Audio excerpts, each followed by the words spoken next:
معزز علماء اکرام، مشائخ اعظام، سامعین ذی وقار،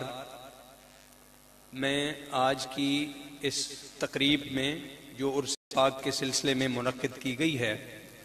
حضرت شیخ الحدیث شیخ الفقہ مفتی محمد فضل رسول سیالوی رحمۃ اللہ تعالی علیہ کے عرس پاک کے سلسلے میں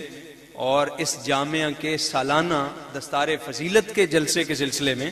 آج کی یہ تقریب منعقد کی گئی ہے۔ میں آپ سب کو دل کی اتھاہ گہرائیوں سے خوش آمدید کہتا ہوں اور آپ سب کا شکریہ ادا کرتا ہوں، خاص طور پر جتنے علماء اکرام تشریف لائے ہیں اور ہمارے مہمانان گرامی پروفیسر ڈاکٹر صاحبزادہ احمد ندیم صاحب اور علامہ پروفیسر ڈاکٹر نعیم الدین الازہری اور شیخ الحدیث و تفسیر حضرت علامہ مفتی پیر غلام رسول قاسمی۔ میں دل کی اتھاہ گہرائیوں سے ان کا شکر گزار ہوں کہ یہ آج کی اس تقریب سعید میں تشریف فرما ہوئے اور بہت خوبصورت گفتگویں ہمیں آج کے اس پروگرام میں سننے کو ملی۔ یہ ان کا احسان ہے، جتنی بڑی تعداد میں علماء اکرام آج یہاں تشریف رکھتے ہیں، ہم نے ان کی زیارت بھی کی، ان کے ملفوظات بھی سنے، اور سب سے بڑھ کر میں مفتی اعظم پاکستان، نباز عصر، ترجمان اہل سنت حضرت علامہ مفتی منیب الرحمان صاحب مدظ اللہ العالی، سابق چیئرمین مرکزی روحیت ہلال کمیٹی پاکستان، صدر تنظیم المدارس اور محتمم دارالعلوم نعیمیہ کراچی، میں دست بستہ انہیں سلام بھی پیش کرتا ہوں اور ان کا شکریہ بھی ادا کرتا ہوں کہ انہوں نے بہت بڑا احسان اور بہت غیر معمولی شفقت فرمائی اور آج ہمارے اس جامعہ میں تشریف لائے۔ اور یہ میں آپ کو بتاتا چلوں کہ خاص طور پر مفتی صاحب نے آج کراچی سے صبح کے وقت سفر کیا اور خاص طور پر ہمارے اس پروگرام کے لیے یہاں سرگودا میں تشریف لائے، تو میں ان کا بارے دیگر شکر گزار ہوں۔ مفتی صاحب کے حوالے سے میں ایک دو باتیں عرض کر دیتا ہوں۔ مفتی صاحب نے 1966 میں دارالعلوم امجدیہ کراچی سے علامہ شیخ الحدیث عبد المصطفیٰ الازہری ان سے دورہ حدیث کیا 1966 میں، جب ان کی عمر صرف 21 سال تھی۔ مفتی صاحب کی تاریخ پیدائش ہے یا سن پیدائش ہے 1945، اور اس وقت الحمدللہ مفتی صاحب 79 سال کے ہیں، لیکن آپ دیکھ رہے ہیں تر و تازہ ہیں، بخیر و خوبی ہیں۔ اللہ تعالیٰ مفتی صاحب کی عمر میں، ان کی صحت میں بے پناہ برکتیں عطا فرمائے۔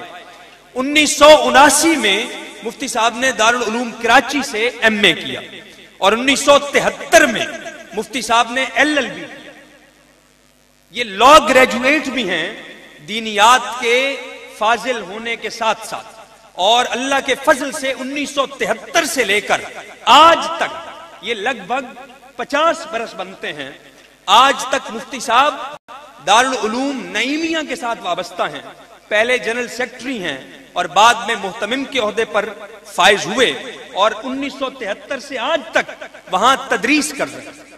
اور 1985 سے فتوے کی ذمہ داری نبھا رہے ہیں۔ اب تک تفہیم المسائل کے عنوان سے مفتی صاحب کے فتاوی کی 11 جلدیں منظر عام پر آ چکی ہیں۔ پھر مفتی صاحب 13 جلدیں، میرا جو ماخذ تھا اس میں 11 تھی، یہ اصلاح ہو گئی، 13 جلدیں منظر عام پر آ چکی ہیں، اور کالمز لکھتے ہیں، ایک عرصے سے جسارت میں لکھتے رہے، اور آج کل روزنامہ دنیا میں لکھتے ہیں، زاویہ نظر کے عنوان سے، آئینہ ایام کے عنوان سے کئی والیومز کالموں کے شائع ہو چکے ہیں۔ میری معلومات کے مطابق غالباً 7 والیومز آئینہ ایام کے 8 والیوم اس کے شائع ہو چکے ہیں۔ پھر مفتی صاحب کی ایک بہت عمدہ کتاب ہے تصحیح عقائد و اعمال۔ یہ میں سمجھتا ہوں کہ ہمارے آج کے ہر آدمی کو، ہر مدرس کو، ہر امام کو، ہر خطیب کو اور عام مسلمانوں کو یہ کتاب پڑھنی چاہیے، لازماً پڑھنی چاہیے۔ ہم جس افراط و تفرید کا شکار ہو چکے ہیں، اور ہمارے ہاں ہماری ان رویوں کی وجہ سے جو تشکیک کا ایلیمنٹ پیدا ہوتا جا رہا ہے اور مذہب بیزاری کا جو عنصر پیدا ہوتا جا رہا ہے بدقسمتی سے، اس سے بچنے کے لیے میں سمجھتا ہوں کہ مفتی صاحب نے وہ کتاب مرتب کر کے ہمارے اہل مذہب کے لیے، عوام کے لیے ایک روڈ میپ تیار کر دیا ہے، ایک ضابطہ مقرر کر دیا ہے، جس کی پابندی اس وقت ہم میں سے ہر آدمی پر لازم ہے اور ہمیں خود پر یہ لازم کرنی چاہیے۔ پھر مفتی صاحب کی ایک بہت عمدہ کتاب ہے اربعین تجارت و معیشت، پھر خلاصہ تفسیر، تصانیف کے علاوہ فتاوی کے علاوہ مفتی صاحب کئی یونیورسٹیز کے بورڈ آف سٹڈیز کے ممبر رہے ہیں، سنڈیکیٹ کے ممبر ہیں۔ مفتی صاحب مرکزی رویت ہلال کمیٹی کے چیئرمین رہے ہیں 2001 سے لے کر 2020 تک، 20 سال کا عرصہ کسی سرکاری منصب پر فائز رہنا اور کبھی کوئی سمجھوتا نہ کرنا، کبھی کوئی سمجھوتا نہ کرنا، کبھی اہل اقتدار کے سامنے مروبیت کا شکار نہ ہونا۔ مفتی صاحب اب بھی اور ایک لمبے عرصے سے میڈیا میں اہل سنت کی آواز ہیں۔ میں نے کبھی نہیں دیکھا اور کبھی نہیں سنا کہ مفتی صاحب نے کسی بھی موضوع پر کبھی بھی پس و پیش کا مظاہرہ کیا ہو، کبھی بھی مداحنت اختیار کی ہو۔ ہمیشہ حق کے غلبے کے ساتھ مفتی صاحب نے دین کی، اہل سنت کی ترجمانی کی ہے اور ہمارے دلوں کو ٹھنڈا کیا ہے، ہماری سماعتوں کو ٹھنڈا کیا ہے اور ہماری نگاہوں کو ٹھنڈا کیا ہے۔ اللہ تعالیٰ مفتی صاحب کا سایہ تا قیام قیامت ہمارے سروں پر سلامت رکھے۔ تو یہ چند باتیں مفتی صاحب کے حوالے سے میں نے عرض کی ہیں، وگرنہ تو مفتی صاحب خود الحمدللہ اس قد و قامت کے آدمی ہیں۔ وہ احمد فراز کا ایک شعر میرے ذہن میں آ رہا ہے، میں تیرا نام نہ لوں پھر بھی لوگ پہچانے، میں تیرا نام نہ لوں پھر بھی لوگ پہچانے کہ آپ اپنا تعارف ہوا بہار کی ہے۔ اور مفتی صاحب مجمع الصفات، جامع الصفات شخصیت ہیں۔ میں نے دیکھا ہے مفتی صاحب کے علم کی پختگی۔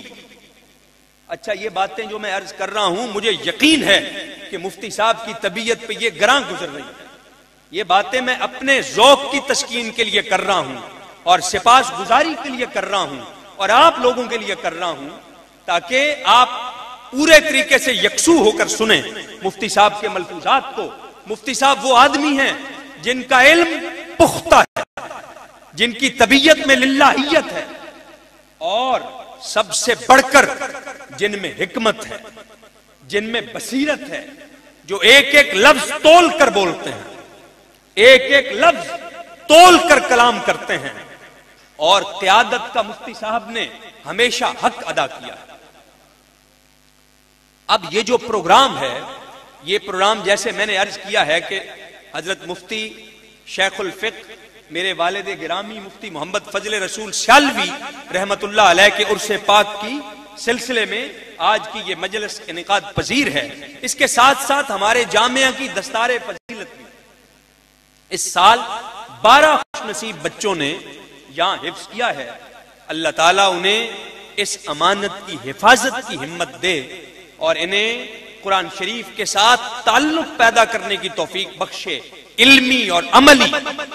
تو ان کی دستار فضیلت بھی ہے، جیسے ابھی میرے برادر مکرم پروفیسر ڈاکٹر علامہ نعیم الدین